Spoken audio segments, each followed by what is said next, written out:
आपल्याही आयुष्यामध्ये असे काही सिग्नल्स मिळत असतात की जे ओळखणं गरजेचं आहे. आणि या 7 सामाजिक पातकाच्या अनुषंगानं मी काही तुमच्याशी संवाद साधणार आहे.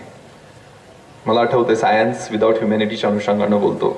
मी नगरलाच SP असताना लोणीला doctor APJ Abdul Kalam sir आले होते. विजन कशा पद्धतीचं असलं पाहिजे त्याचं एक उदाहरण आहे, क्लासिक उदाहरण. कशासाठी आले होते? त्यांचा वाढदिवस होता त्या दिवशी. आणि वाढदिवसा दिवशी ते मुलांसाठी, कुठल्या मुलांसाठी जे हँडिकॅप मुलं आहेत त्यांच्यासाठी जयपूर फूट प्रेझेंट घेऊन आले होते. कशा पद्धतीचा जयपूर फूट होता?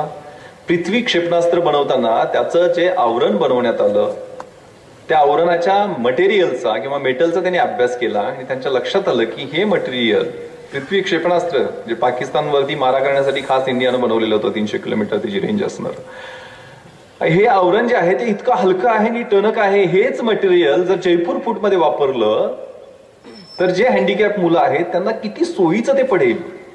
तो विचार करून त्यांनी खास त्या मटेरियलचे जयपूर फूट बनवून त्यांच्या वाढदिवसा दिवशी जी हँडिकॅप मुलं आहेत, फिजिकली चॅलेंज्ड मुलं आहेत, त्यांना देण्यासाठी ते त्या ठिकाणी लोणीला आणि त्या वाढदिवसा दिवशी त्यांनी गिफ्ट दिली. हा मानवतावाद आहे सायन्स मधला. मला आठवतं त्या दिवशी संध्याकाळच्या वेळेला मला ते 3 टेररिस्ट समोर दिसले. त्यावेळेला हॅवरसॅक्स होत्या. त्याच्या अगोदर साधारण 9:30 वाजले असतील. मी ओबेरॉयमध्ये ASL आमची संपली. ASL म्हणजे ऍडव्हान्स सिक्युरिटी लायझनिंग. आपले पंतप्रधान 28 नोव्हेंबरला ओबेरॉयमध्ये एक टाइम्स नाऊ चॅनेलचा कार्यक्रम होता, त्यासाठी येणार होते. म्हणून मी SPGचे अधिकारी, आमचे सगळे प्रोटेक्शन आणि सिक्युरिटीचे अधिकारी अशी ASL करत होतो. ती 9:30ला संपली डॉट. आणि मी त्यावेळेला जेवायला विनंती पण केली की सर आपण इथंच जेवणाची व्यवस्था केलेली आहे. आणि तर SPGच्या आयजी म्हटली की मी अगोदर कमिटमेंट दिलेली, म्हणून आम्ही तिथनं डक्स म्हणजे त्यांना रेडीमेड आम्ही हॉलमध्ये सापडलो असतो. त्याच्यावेळी ते जेवण कॅन्सल झाल्यामुळे मी घरी निघालो. घरी पत्नीला काय मी जेवण पण बनवायला सांगितलं नव्हतं. जाताना मी काहीतरी पार्सल बरोबर घ्यायचं म्हणून डाळ भात शेजारच्या हॉटेलमधून आणायला लावला. मी मेट्रोच्या शेजारी इन्स्पेक्टर क्वार्टर्स पण मला मिळाल्या नव्हत्या. त्या इन्स्पेक्टरच्या क्वार्टर्समध्ये मी राहत होतो. आणि घरी पोहोचलो, जेवायला बसलो, युनिफॉर्म उतरलाच नव्हता. इनफॅक्ट माझा त्या दिवशी नाईट राऊंड पण होता योगायोगानं. पण नाईट राऊंड 12 वाजता सुरू होतो. या सगळ्या एरियाचा मी DCP म्हणजे आपण जो सिनेमात एरिया पाहतो, नरिमन पॉइंट, मरीन ड्राईव्ह, हे मलाबार हिल, कुलाबा, कफ परेड, हा सगळा हायफाय एरिया आपण जो सो कॉल्ड पाहतो त्या एरियाची माझ्याकडे जबाबदारी होती. आणि घरी पोहोचलो, 2 घास खाल्ले असतील. 9:40 डॉट मला आमचे ॲडिशनल CP डॉक्टर वेंकटेशम सरांचा फोन आला. विश्वास लिओपोल्ड के पास फायरिंग चल रही है, रश टू दॅट प्लेस. मला मानवतावाद आणि विज्ञान याच्याशी संदर्भात आपल्याशी संवाद साधायचा, ते अनुषंगानं मी बोलत आहे. मी म्हटलं काय झालंय सर एक्झॅक्टली? एक कॉन्स्टेबल भी जखमी हुआ है ऐसे पता चल रहा है. सडनली वाटलं काहीतरी गँगवॉर असेल, काहीतरी असेल. पण लिओपोल्ड म्हटल्यानंतर माझ्या मनामध्ये 3 महिन्यापूर्वी आलेलं एक लिओपोर्ट असं लिहून आलं होतं. लिओपोर्ट नावाचं काहीतरी एक टार्गेट आहे टेररिस्टच्या समोर आणि ते हायकोर्ट किंवा DGP ऑफिस असू शकतं. पण त्यावेळेला आम्ही विचार केलेला होता की लिओपोर्ट हे लिओपोल्ड हॉटेल असेल, कारण या हॉटेलमध्ये मोठ्या प्रमाणावर परदेशी नागरिक बियर प्यायला येतात. ते टुरिस्ट अट्रॅक्शन आहे. म्हणून तिथल्या मॅनेजमेंट बरोबर खूप सविस्तर चर्चा केलेली होती. आणि सगळ्यात महत्वाचं, परमेश्वरानं सिग्नल दिला होता की नाही मला माहित नाहीये. आणि त्या संदर्भात प्रधान कमिटी ज्यांनी या सगळ्या प्रकरणाची चौकशी केली त्यांनी आमच्या टीमबद्दल कौतुकाचे उद्गार काढलेले आहेत. 26 नोव्हेंबरला हल्ला झाला. 24 नोव्हेंबरला 2 दिवस अगोदर मी त्या हॉटेलच्या बाहेर जाऊन कंट्रोलला कॉल दिला होता. या ठिकाणी मोठ्या प्रमाणावर, आता मी कुलाबा कॉजवेमध्ये गेला, प्रचंड गर्दी असते नागरिकांची. इथं बॉम्बस्फोट झाला तर मोठ्या प्रमाणावर हॉकर्स आणि हॉकर्सच्याकडे खरेदी करणारे प्रचंड मोठ्या प्रमाणात असणारे गर्दीतले नागरिक मरतील. त्यामुळे इथले हॉकर्स सगळे साफ करण्याची आवश्यकता आहे. टेररिस्ट थ्रेटवरचं प्लेस आहे. आणि त्या आणि दुसऱ्या दिवशी 24 आणि 25ला 193 हॉकर्स महानगरपालिकेच्या मदतीने आम्ही तिथं साफ केलेले होते. त्यामुळे टेररिस्टने जे रॅन्डम बाहेर फायरिंग केलं त्यात एकही नागरिक मृत्युमुखी पडला नाही.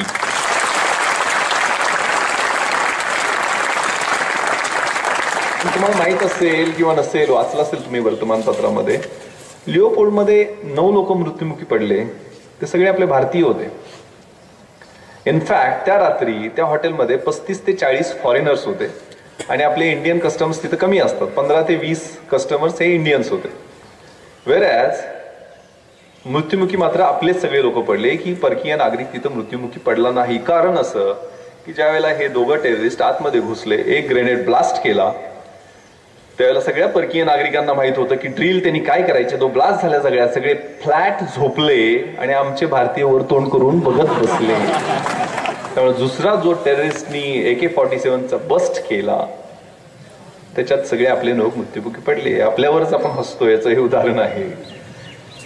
इस्रायल सारख्या देशामध्ये 2 मिनिटांमध्ये त्या देशाचं शांतता काळातला देशामधनं युद्ध सदृश्य देशात रूपांतर होत असतं. प्रत्येक नागरिकाला माहित आहे की त्याची जबाबदारी काय आहे, त्याचं कर्तव्य काय आहे. ही ड्रिल त्यांना माहित असते. त्यामुळे लिओपोल्ड म्हटल्यानंतर माझ्या लक्षात ते आलं. माझ्याकडं सगळेजण म्हणतात, अरे तू रिव्हॉल्वर घेऊन कसा घुसला. माझ्याकडे रिव्हॉल्वर नव्हती, माझ्याकडे ग्लॉक पिस्टल होतं. ग्लॉक पिस्टल हे मॉडर्न वेपन आहे आणि माझी झोन 1 ला नेमणूक झाल्यानंतर मी ग्लॉक पिस्टल स्वतःसाठी इश्यू, ते फक्त अँटी टेररिस्ट स्क्वॉडच्याच अधिकाऱ्यांना दिलं जातं, ते मी माझ्यासाठी इश्यू करून घेतलेलं होतं विशेष परवानगी घेऊन. रिव्हॉल्वरमध्ये 6 गोळ्या असतात, त्याच्यामध्ये 18 गोळ्यांचे 2 मॅगझिन्स माझ्याकडे होते. मी 18 गोळ्यांचं मॅगझिन एक भरलेलं होतं, दुसरं मॅगझिन भरायला सुरुवात केली. ड्रायव्हर आणि RTPC माझे अमित खेतले, तरुण मुलगा, त्याला 3 वाजताच्या गोळीबारामध्ये 3 गोळ्या लागल्या. आत्ताच्या DG इन्सिग्निया त्याला मिळाला नुकताच. त्याला म्हटलं तुझ्याकडे कुठलं किती राऊंड्स आहेत. सर 30 राऊंड आहेत. माझ्याकडे 40 राऊंड आणि त्याच्याकडे 30 राऊंड, म्हणजे 70 राऊंड आमच्याकडे सफिशियंट राऊंड होते असं त्यावेळेला वाटतं. तुलनेनं कमी होते, कारण प्रत्येक टेररिस्टकडं एक AK-47 आणि डबल मॅगझिन म्हणजे भरलेली मॅगझिन्स 30 गोळ्याची अशी 550 गोळ्या अशा गोळे प्रत्येक एका टेररिस्टकडं 550 ते 600 गोळ्या, सुट्ट्या 70 गोळ्या आणि 550 भरलेल्या गोळ्या, म्हणजे मॅगझिन लोड केलेले असे भरून ठेवलेले होते. म्हणजे ते भरायचे राऊंड पण वेळ तेवढा नव्हता आणि ते चिकटपट्ट्यांनी बांधलेले होते. म्हणजे एक संपलं की उलट्या बाजून दुसरं घालायचं. म्हणजे ते वेगळे, म्हणजे तुम्ही सिनेमात पाहिलं असेल का, ते उलट्या बाजून लगेच त्यात लोड करता येईल अशा पद्धतीचं. प्रत्येकाकडे 20 ते 25 ग्रेनेड्स, म्हणजे एक ग्रेनेडचा ब्लास्ट झाला तर त्याच्या 25 मीटरच्या परिघामधला माणूस मेलाच पाहिजे. आणि प्रत्येकाकडे 8 kgचा एक RDXचा बॉम्ब. RDXचा बॉम्ब 8 kgचा, म्हणजे डोम मध्ये जे ब्लास्ट झाल्यानंतर ताजमध्ये 3 वाजता तशा पद्धतीचा ब्लास्ट. सुदैवानं तो CST मधला बॉम्ब 5 तारखेला डिफ्यूज करण्यात आला, तोपर्यंत लोकेटच झाला नव्हता.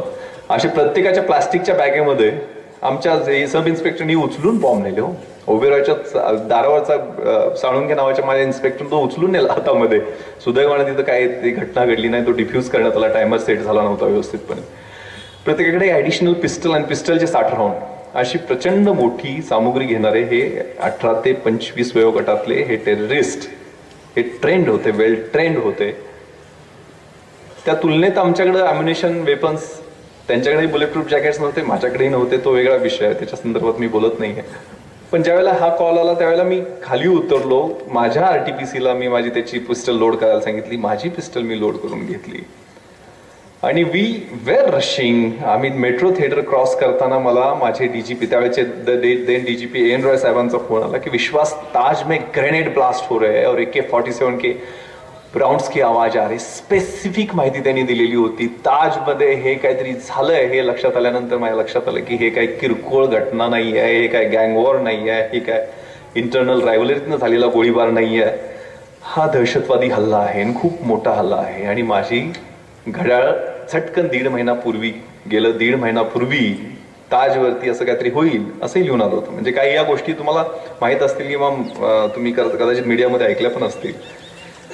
26 तारखेला असं लिहून आलं की ताज हे one of the terrorist target राहील. म्हणून मी 27 तारखेला त्यांच्या सिनियर मॅनेजमेंटला बोलवलं की मला 29ला व्हिजिट तुमच्याकडे करायचं. त्याच्या अगोदर पण व्हिजिट केली, पण ती बाहेरची पेरिफेरी आम्ही बघून घेतली. 29 तारखेला मी ते ताज हॉटेल कोपरान कोपरा, त्याची पायरी कुठं आहे, त्याचे दरवाजे कुठं आहेत, त्याची फायर स्प्रिंकलर सिस्टम कशी आहे, त्याचे एक्झिट गेट्स कुठले आहेत, त्यांचे फायर ब्रिगेडच्या अनुषंगाने असणाऱ्या गोष्टी कशा पद्धती, CCTV कंट्रोल रूम कशा पद्धतीचे, एक्झिट गेट्स मध्ये कुठल्या ठिकाणी बॅरियर्स आहेत, कुठल्या ठिकाणी बॅरियर्स नाहीत, आणि जर इमर्जन्सी झाली तर काय कशा पद्धतीनं.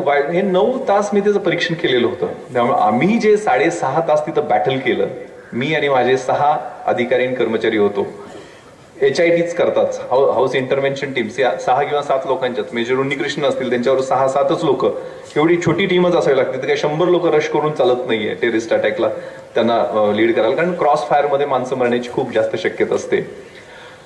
तर हे लक्षात आल्यानंतर ती मला ड्रील आठवली की त्या ठिकाणी मग दुसऱ्या दिवशी मी तिथल्या टॉप मॅनेजमेंटवर बैठक घेऊन त्यांना डूज अँड डोंट्स वर 28 सूचना काय काय केलं पाहिजे. म्हणजे साधं उदाहरण, नॉर्थकोट गेट, जे नॉर्थकोट गेटनं टेरेस घुसले त्या गेटवरती इंजिनिअरिंग येतात. मला काय इंजिनियर नाहीये मी सांगितलं त्यांना की अशा पद्धतीचं रील लावा आणि ऑटो डोअर्स पाहिजेत की बटन दाबल्यानंतर कुठे आपल्याला सिग्नल मिळाले की डोअर्स खाली आले पाहिजेत, जसे शेअर मार्केटमध्ये आम्ही करून घेतलेले होते. तिथं ते जर ग्रिल हेरिटेज डिपार्टमेंटनं काय ते परवानगी दिली नाही हा वेगळा विषय झाला. तिथं ग्रिल जर साधं लावलं असतं, ते टेररिस्ट बघा तुम्ही ते AK-47 घेऊन आले, ते काचा फोडल्या, दे वॉल्टेड इनसाइड, सहज आतमध्ये आले. तिथं ते ग्रिल लावलं असतं, कुलूप लावलं होतं तिथं, it was locked, they vaulted inside. तर तिथं ग्रिल लावला असता तर प्रश्न वेगळा झाला असता. मी तिथं 6 कॉन्स्टेबल ठेवलेले होते, पण आम्ही दंगल करण्यात प्रसिद्ध आहे. 13 तारखेला मी ते कॉन्स्टेबल्स जे बाहेर सिक्युरिटीसाठी लावलेले ते दंगल धुळ्याला सुरू झाली म्हणून तिथून ते स्थलांतरित करण्यात आले. हे वेगळे विषय आहेत.